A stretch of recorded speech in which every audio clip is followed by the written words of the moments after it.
Budget travel tips for 2025. Do you dream of exploring the world without breaking the bank? Welcome to Mindful Money and Meals, where we show you how to travel smarter, eat better, and live your best life. On a budget. Today, I'm sharing the top 5 budget travel tips for 2025, updated with the latest hacks, apps, and money-saving secrets you'll wish you knew sooner. Ready to travel more and spend less? Let's get into it! If you're flexible, you're powerful. Use flight comparison tools like Skyscanner, Google Flights, and Hopper. They let you search cheapest month or everywhere options. Perfect if you're open-minded and adventurous. Pro tip for 2025, enable AI-powered fare predictions to alert you when prices are about to drop. Also, flying on Tuesdays and Wednesdays is usually cheaper than weekends.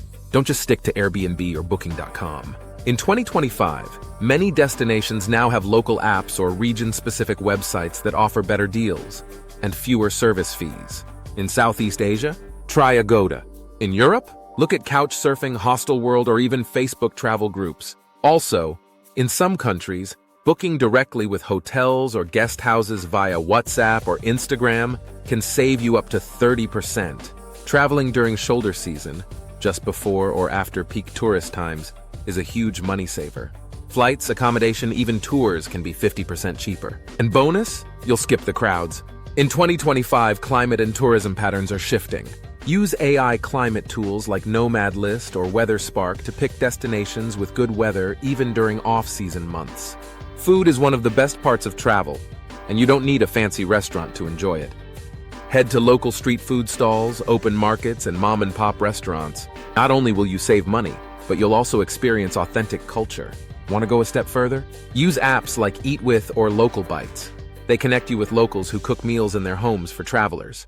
Affordable and unforgettable. If you're not using travel reward cards in 2025, you're leaving money on the table. Cards like Revolut, Wise, or Chase Sapphire Preferred offer perks like no foreign transaction fees, cashback on bookings, and even travel insurance. Also, budget apps like Trail Wallet or Spendy help you track your daily spend so you don't get surprised halfway through your trip. One of the best things about budget travel is the community. Join Facebook groups like Backpacking 2025, Digital Nomad World, or check Reddit's R Solo Travel and R Travel Hacks. You'll find real-time advice, destination tips, and even travel buddies. Plus, some travelers post last-minute deals or share Airbnb discounts they're not using. Budget travel isn't about cutting corners. It's about traveling smarter, connecting deeper, and stretching your money to go further. If you found these tips helpful, don't forget to like, subscribe, and hit that notification bell so you never miss an update from Mindful Money and Meals. Comment below. What's your next dream destination in 2025? See you in the next video, and happy travels! Don't forget to like and subscribe.